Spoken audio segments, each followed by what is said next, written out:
Welcome guys, kembali lagi di Story from AI. Di sini kita ingin bercerita cerita-cerita yang kita cari melalui AI. Oke, di sini gue ingin memperkenalkan nama gue di sini. Gua Fai dan ada teman gue. Dan gue Yui. Oke, di sini Yui. kita ingin bercerita tentang The Cursed Temple. Atau apa tadi? Kuil terkutuk. Woi. Jadi prolognya nih ini di tengah hutan belantara di Romawi kuno berdiri sebuah kuil tua dan angker. Kuil itu dibangun untuk menghormati Dewi Kematian, Proserpina. Menurut legenda, kuil itu dikutuk oleh Proserpina sendiri karena sebuah pengkhianatan yang dilakukan oleh pendetanya. Waduh, pendeta berkhianat dengan Dewi ya guys ya. Pendeta nih Pak jadinya. Iya. Jadi pada suatu hari Bukan itu. apa? Apa? Roro Jograng. Waduh, bukan nih, enggak Roro Jonggrang, kita beda cerita ini. No, beda. Beda. Nanti lah kapan-kapan kita bahas lah itu ya. Boleh. Jadi pada suatu hari sekelompok pemuda dan pemudi, wah cowok cewek berarti nih. Pemuda-pemudi Romawi nih yang sedang berkemah di hutan itu memutuskan untuk menjelajahi kuil tua. Zaman dulu kemahnya gimana ya Pak? Udah ada tenda gitu. Nah, kan Amuk. pada Romawi nih kan kayaknya cuman kayu sama daun pisang kali ya pas zaman Romawi ya. Iya. Kayaknya sih ya. Nggak ada yang tahu sih zaman itu gimana ya kemahnya ya. Belum ada tenda berarti. Belum ada tenda. Kalau daun pisang juga emang ada di zaman Romawi ya. Masalah di sana emang ada daun pisang Pak? Nah, kan tadi gue tanya Kan itu kalau- Indonesia belum dijajah. Nah, biarkanlah dia berkemah. Dia gimana kek? Di ceritanya berkemah ini dia. Oh terus. Jadi dia nggak percaya ada legenda yang di situ tuh beredar. Beredar. Nah, jadi dia yakin bahwa kuilnya itu cuman kayak udah runtuhan kuil biasa aja dia. Kuil biasa aja gitu ya. Iya. Jadi tapi mereka tuh kayak sadar gitu. Dia salah. Jadi kuil itu emang bener-bener ternyata emang kuil kutukan. Pas dia sadarnya pas masuk kuil mereka tuh. Pas Jadi baru masuk itu udah baru sadar tuh baru ya. sadar tuh dia mulai merasa itu ada hawa dingin mencekam di dalam kuilnya. Terus ada suara-suara aneh kayak cuk oh ceruk. Ada suara-suara gitu. Kukuruyuk. Ada ayam ya guys Kak. Itu dia ada bayang-bayang hitam berkeliaran di dalam kegelapan. Apa ini pocong bukan ya? Bukan. Bukan ya? Bukan. Mungkin Tuyul. gak sih? Enggak ada tuyul Pak. Gak tahu juga sih zaman Romawi kuno setannya apa ya? Setan Maksudnya- zaman rumah apa Pak? Nah kan Ini nggak kali, tahu. manusia serigala. Nah manusia setengah udang dong nggak? Manusia setengah apa nih? Setengah hidup. Waduh. Jadi ada salah satu pemuda, seorang pria bernama Markus lagi. Markus lagi. Kemarin udah Markus. Sekarang Markus lagi. Oke guys, jadi gua nggak tahu besok yang namanya Markus tuh tayang apa enggak sebenarnya ya. Kemarin kita udah buat cerita namanya Markus juga. Ini mungkin Markus ini di beda universe. Beda universe lagi si Markus banyak namanya deh. Jadi si Markus tuh mulai ngerasa ketakutan. Dia ngerasa pengen ninggalin Padahal kuil. Markus Jenderal ya kan? Jenderal perang ya padahal. Gimana sih? Gimana sih Markus nih? Takut. Ya, takut dia. Padahal kayak tapi si Markus udah takut tapi teman-teman itu maksa kayak, "Ayo Markus di sini tenang kata dia. Aman aja aman. Enggak, teman-temannya masih masih pengen buktikan tuh. Masih mau explore lah ya Pak ya. Mau explore kalau itu dia nggak takut sama legendanya gitu. Nggak percaya lah ya. Namun tapi si Markus tuh tetap Semakin ketakutan. jadi dia makin menjadi-jadi tuh dia ngeliat sosok hitam besar di Ujung lorong dia. Apa tuh Pak hitam besar ya Pak? Nah, apa nih? Gondoruo mungkin kan? Nyasar jauh banget Pak ke sana Pak. Kan? Genderuwo. Apa emang asal dari sana? Nah, bisa jadi. Bisa jadi. Jadi Barangkali nama tengahnya genderuwo ada apa? Markusnya. Alex. Waduh. Alex. Jadi itu yang gede besar itu dia menatap si Markus, matanya nyala kan? Merah. Oh jadi cuma Markus doang yang ngeliat apa ya? Markus doang nih yang lihat. So Markus teriak dia takut kan? Lari langsung dia lari.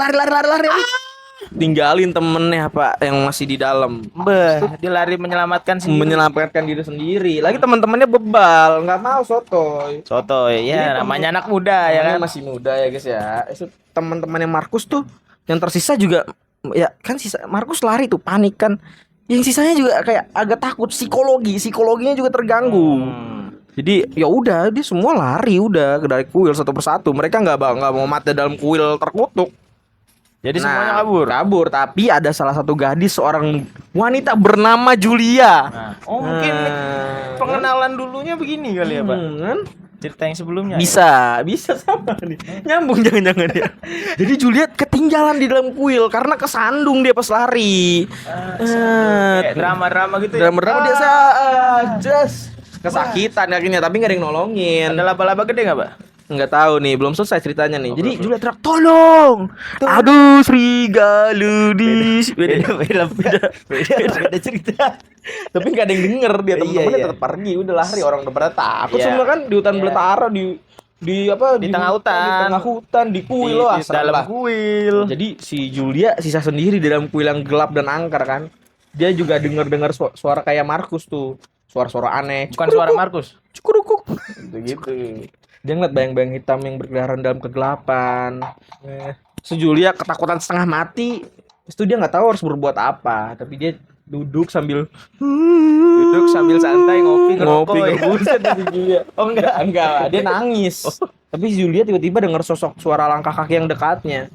Oh, ada suara langkah kaki yang mendekati pas dia nengok ya kan, sosok hitam besar berdiri di depannya. Sosok itu menatapnya dengan mata merah menyala. Julia menjerit ketakutan. Terus dia diri tapi kakinya masih kesakitan kan, nggak bisa lari dia. Jadi tetap nggak bisa lari. Cuman bisa teriak aja. Iya, sosok itu maju. Si Julia takut, nutup matanya dia sambil menunggu kematiannya kan. Namun kematian tidak datang begitu saja. Sebaliknya Julia merasakan sesuatu yang hangat menyentuh pipinya. Pas dia buka mata dan dia lihat sosok hitam itu senyum sama dia kan. Pak, bentar Pak. Ini kan sosok hitam besar. Mau senyum juga serem, Pak. Belum tentu kan, si Julia kayak ketakutan, butuh perlindungan. Jadi pas dia ngeliat ada orang yang senyum, jadi luluh hatinya. Nih, ini dah. Kalau ente di dalam rumah gelap.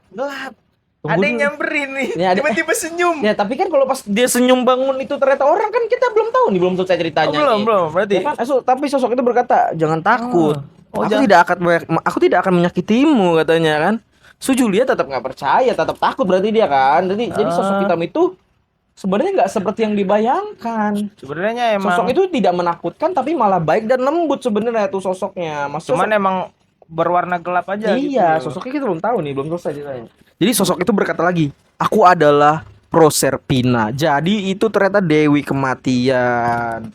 Jadi ternyata dewinya dikutuk sama pendetanya sendiri. Tetapi dia udah dilepaskan dari kutukan itu oleh cintamu. Waduh, cintanya sama Markus. Julia dan Markus kan? Enggak Julia nggak ngerti apa yang dibicarain atau Proserpina kan. Namun ia merasa lega karena tidak akan mati si Julianya. Aman berarti ya? Aman. Si Proserpina berkata, "Kamu adalah orang yang pertama yang pernah mencintaiku tanpa syarat. Kamu tidak takut padaku bahkan ketika kamu melihat wujud asliku. Karena itu aku akan melepaskanmu dari kutukan ini." Jadi Proserpina melambaikan tangannya dan Julia merasakan tubuhnya menjadi lebih ringan. Ia berdiri dan berjalan lagi. Julia berterima kasih langsung kepada Proserpina. Ia berkata, "Aku tidak akan pernah melupakanmu." Si Proserpina kesenyum. Aku juga tidak akan pernah melupakanmu. Kemudian Proserpina menghilang. Julia sendirian di dalam kuil yang kosong. Julia keluar dari kuil berjalan menuju hutan. Ia tidak tahu kemana ia akan pergi, tetapi ia tahu bahwa ia tidak akan pernah takut lagi. Karena ternyata sosok hitam itu Dewi, Pak. Oh, Dewi. Jadi kisah Julia menjadi legenda di Romawi kuno. Jadi itu kisah-kisah urban legend lah. Jadi dari kisah ini kita bisa belajar bahwa cinta dapat mengalahkan segalanya, bahkan kutukan Dewi kematian. Gitu. Gitu jadinya. Oke. Jadi Dewi perlu dicintai juga gitu, Pak. Gimana sih ceritanya, masih bingung nih, kena Dewi kematian. Iya. Siapalah yang ngutuk, mau Dewi kematian mau pendetanya. Pokoknya seperti itulah cerita yang kita dapat dari AI ya, guys ya. Kita sudah cukup menegangkan cerita tadi. Sekarang kita ingin cerita apa ya? Ini ada satu lagi cerita. Ya, ini judulnya Cinta yang Bersemi di Forum Romanum. Waduh. Apa tuh Forum Romanum tuh? Forum nggak tahu juga. Mungkin setara sama kalau sekarang FBR. Waduh. Enggak, bukan dia. Bukan. Mohon maaf ini guys kalau salah ya. Bukan. Nih saya lanjutin ceritanya nih. Lanjutkan. Nih ceritanya berlatar di jantung kekaisaran Romawi yang megah. Di antara pilar-pilar marmer Forum Romanum. Oh, mungkin Forum Romanum ini, Pak, kayak di kastilnya kali ya? Bisa. Kastil mungkin. Bisa. Dia di kastil ngebuat forum kan. Iya, benar. Berkecamuk. Berkecamuk apa sih, Pak? Istilahnya menggebu-gebu. Orang yang sedang mabuk cinta mungkin, mabuk bisa. cinta. Kan berkecamuk kisah cinta ya kan? Iya, berkecamuk kisah cinta yang tidak biasa antara manusia dan seekor manusia. Waduh, enggak ada di teks tuh, enggak ada. Jadi ini ceritanya Flavia, seorang wanita muda berparas cantik dan berjiwa bebas, adalah putri senator terkemuka. Sedangkan Lucius, pria yang mencuri hatinya, hanyalah seorang musisi jalanan yang berbakat. Seperti biasa, emang zaman-zaman ya Romawi itu pasti ceritanya nggak jauh-jauh dari musisi sama ini kayaknya, Pak. Musisi bangsawan. Iya. Jatuh hati sama orang miskin kan. Salah kalau itu. Sampai sekarang ada kok ya kan. Siapa, Pak? Banyak kayak rumahnya di Pondok Pinang naksir sama orang Pondok Indah. Waduh. Kan nggak mungkin ya. Mimpi jadinya ya. Nggak mimpi sih. Ada kemungkinan 0,00001. Tapi Pak, mimpi bagusan tetap jadi mimpi. Tapi kan mimpi adalah kunci. Mimpi bagusan tetap jadi mimpi, Pak. Kalau bangun malah lu jadi ngerasa kayak enggak, tapi kan mimpi adalah kunci. Kunci buat bermimpi lagi. Enggak, mimpi adalah kunci untuk kita merenungkan suara kita kehidupan. Nah, lanjutkan. Flavia pertama kali mendengar melodi Lucius saat ia tengah berjalan-jalan di forum. Terpesona dengan musik yang indah dan penuh perasaan, Flavia pun terpukau sejak saat itu. Terpaku. Salah. Terpukau kagum. Gua terpaku tuh nyampe bengong. Oh gitu, fokus ya? Fokus. Salah guys, itu ternyata Flavia pun terpaku. Dipaku sama Lucius. Sejak saat itu Lucius menjadi bayangannya.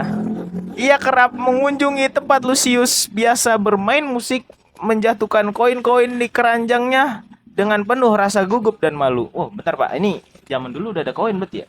Bukan masih barter. Udah ada duit ini. Ini kan kayak zaman sekarang aja ditaruh di keranjang, duitnya set nih, duit. Kalau kembalinya gimana, Pak? Enggak ada kembali, pengamen masih pas ini. Ceritanya si Lucius pengamen ini, istilah kasarnya mah. Oh, kasarnya. Sok musisi jalanan. Yang pengamen udah ini Lucius, kalau zaman kita pengamen. Bahasa kerennya musisi jalanan, Pak. Jalanan, tapi bahasa sebenarnya pengamen Lucius tuh intinya. Lucius pengamen jatuh cinta sama pembalap. Sama bangsawan lah. Nih, Lucius yang menyadari tatapan Flavia juga merasakan ketertarikan yang sama. Ia melihat sesuatu yang berbeda pada Flavia. Sesuatu yang tidak dimiliki oleh para wanita bangsawan lainnya. Waduh, apa nih, Pak? Maksudnya tatapannya gimana ya nih? Flavia tidak semata-mata tertarik pada penampilannya, tapi juga pada musik dan jiwanya. Pada musiknya, pada jiwanya. Jadi musiknya sama jiwanya tuh sinkron. Musik jiwanya, Pak. Sama-sama bagus kayaknya nih. Jadi apalagi nih? Suatu hari Flavia memberanikan diri untuk berbicara dengan Lucius. Nova Krono. Waduh, nggak ada. Beda, Pak. Beda. Lucius doang ini mah, nggak ada Nova Krononya. Nggak ada. Mereka berbincang hingga senja dan malam pun tiba. Percikan cinta yang telah tumbuh perlahan-lahan akhirnya menyala juga. Kiu. Cukurukuk. Enggak, ini kiu aja. Ini kan cinta. Kiu gitu. Kalau tadi cukurukuk apa? Tadi suara yang tadi di setan. Cukurukuk. Gitu. Beda. Ini beda suara. Ini kiu doang. Namun mereka Lalu, Pak, gue ketawa dulu.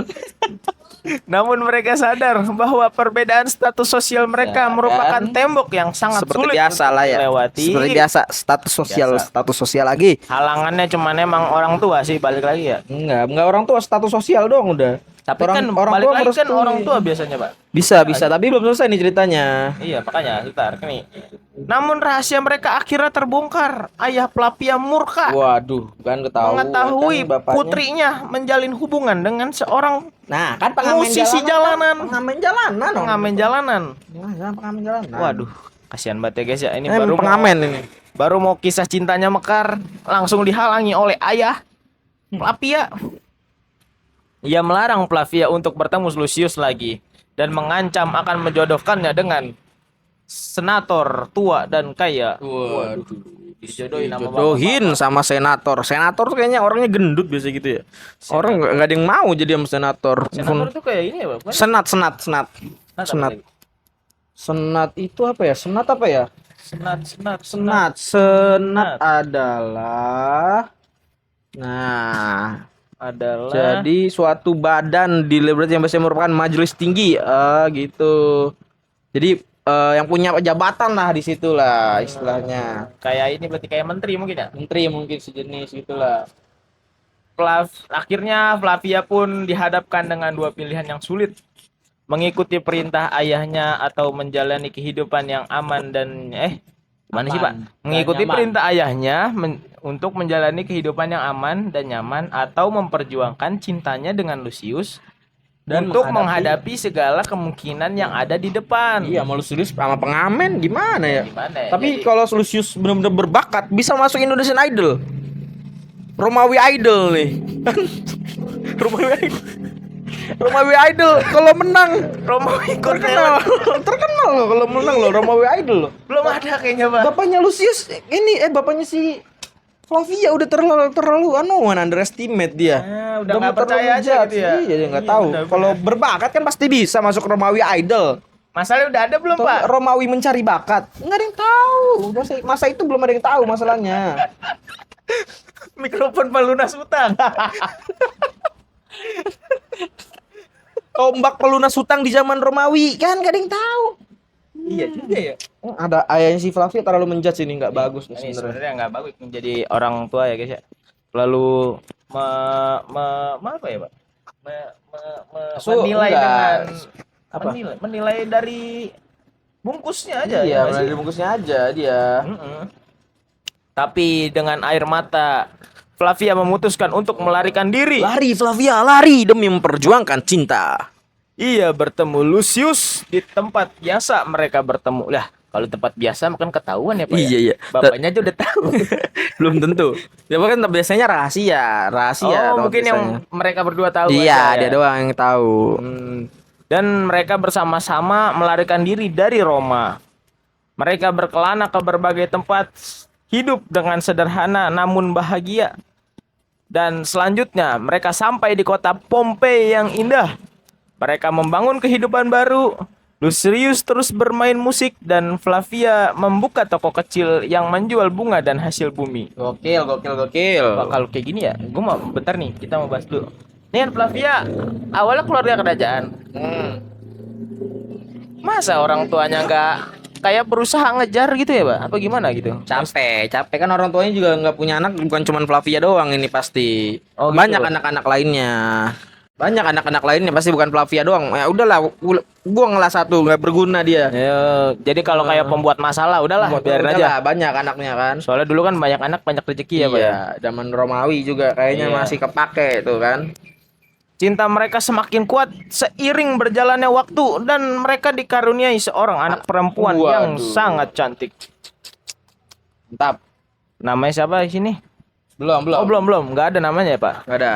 Namun kebahagiaan mereka tidak berlangsung lama. Nah kan ada ini setiap ada- cerita ada plot twistnya. Ada aja masalahnya. Ada aja kemarin si Julius meninggal, Markus meninggal, ya lagi kan? perang. Lagi perang, aduh. Sekarang aduh. letusan Sekarang- gunung Vesuvius menghancurkan Pompei. Waduh, si genungan Ya lutus kan. Allah, kesian banget ya Allah. Ampun, ya ampun. Menelan kota tersebut dan semua penghuninya. Loh, rata dong, Pak ya. Flavia dan Lucius berpelukan erat. Waduh. Terkubur di bawah tumpukan abu vulkanik. Bersatu dalam cinta bahkan sampai kematian memisahkan mereka. Gokil cinta. Kisah cinta Flavia dan Lucius menjadi legenda di Roma. Ya meskipun cuma legenda, cinta mereka yang tulus dan tak tergoyahkan meski dihadapkan pada berbagai rintangan membuktikan bahwa cinta sejati dapat mengalahkan Iya, segalanya. yang cuman bisa mematikan cinta sejati itu hanyalah gunung Vesuvius meledak, meledak gunungnya. Enggak, kita nggak tertawa karena gunung meledaknya ya, emang karena kayak dia lagi bersemi cintanya. Ya namanya lagi Lagi bahagia bahagia-bahagianya. kan, Kak? Ada gunung meletus gimana ya? Ya, Ya udah takdir lah ya, takdir. Itu mau udah kuasa Tuhan. Iya, tapi kayak kalau kita pikir-pikir emang ada sedikit Komedinya. komedinya di situ tuh, kayak bahagia-bahagia ada lutut bener. Ayahnya dilanggar. Emang ayahnya bisa dilanggar. Ayahnya tapi berdoa untuk gunung Vesuvius meledak. Ya meledak jadinya. Itu peringatan sebenarnya tidak boleh tidak boleh melawan orang tua. Tidak boleh melawan orang tua ya guys ya, itu. Kecuali orang tuanya menjodohkan kita benar-benar tidak baik. Tapi sama senat tadi, senatnya kaya ya kan? Baik harusnya. Baik Pak, tapi Baik kalau harusnya. di hati kita nggak suka sama itu orang Bisa gimana lah Pak? bisa diperjuangkan lah itu, bisa. Kan bisa. kata orang juga banyak yang bilang kalau cinta juga bisa bersemi, cuman masalah waktu. Nah, Banyak soalnya kayak ada beberapa kasus lah. Kayak dijodohin sama orang tua mereka. Ya awalnya emang nggak senang Pak, ujung-ujungnya ya tetap punya anak. Itu gimana tuh Pak? Konsepnya. Nah, gimana? Gak ada yang tahu kan, emang cinta tuh gak ada yang tahu. Ini si Flavia terlalu melawan. Jadi bapaknya, oke, biarin lepas. Ya Tuhan, saya ingin gunung Vesuvius meledak, meletus, meninggal kan si Flavia ya. Langsung turu. Ya ini pokoknya itulah. Tapi kalau yang kita ambil dari kesimpulannya apa nih? Ini kita bisa mengambil beberapa kesimpulan. Jadi walaupun kisah mereka sudah berabad-abad yang lalu dan reruntuhan Pompei ditemukan, nggak baru ditemukan juga sih. Reruntuhan Pompei ditemukan berabad-abad kemudian. Di antara puing-puing kota yang terkubur, para arkeolog menemukan dua jasad yang berpelukan erat. Masalahnya anaknya ditinggal, kan? Dia 2 orang doang. Anaknya kemana? Anaknya durhaka juga, Pak. Ya. Kabur juga. Anaknya mana? Curang. Anaknya nggak digenggam juga. Jadi cukup sih ya, kayak dia emang kalau ceritanya emang cukup romantis, tapi emang di ending pasti selalu ada gunung meletus, dia meninggal. Tapi di sini arkeolog menemukan 2 jasad yang berpelukan erat, genggaman tangan mereka yang erat dan posisi mereka yang saling berhadapan menjadi bukti cinta yang abadi. Keren. Kalau sekarang gimana, Pak? Sekarang ya udahlah ya, nggak ada yang bisa dipercaya. Cinta tidak ada yang bisa dipercaya. Cinta tidak bisa dipercaya. Bullshit. Kecuali kamu menemukan orang yang sangat tepat tapi langka. Nah, Pak, kadang orang yang tepat aja kan kita baru ngerasa tepat, Pak. Iya. Dianya ngerasa tepat nggak ke kita? Nah. Awalnya mungkin ngerasa tepat, tapi ketika ada orang ketiga datang, ini ceritanya nggak ada orang ketiga loh. Oh, nggak ada. Nggak ada. Ini ceritanya sangat Nah, ini damai. ada Bapak Senat. Bapak Senat bukan orang ketiga. bukan. Dia udah nggak mau emang karena jelek kayaknya, walaupun kaya ya si Senat jelek. Enggak. Tapi si pengamen jalanan emang miskin tapi kaya. Dan Miskin tampan. tapi tampan. Jadi kisah cinta Flavia dan Lucius terus dikenang tuh sampai kisah cinta terindah sepanjang sejarah lah. Nah, jadi mereka membuktikan bahwa cinta sejati dapat melampaui batas-batas sosial, waktu dan bahkan kematian. Tapi kan dia mati ya. Dia mati. Ya, dia mati walaupun masih berpelukan, tapi dia mati. Tetap mati ya. Tetap mati dia. Dan anaknya?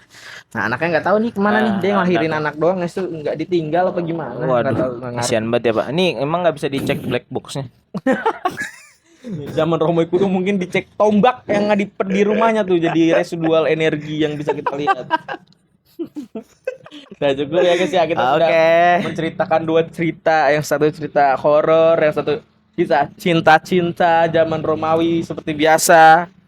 Dan sampai berjumpa di podcast with AI selanjutnya. Dadah, Thank kita you. pamit.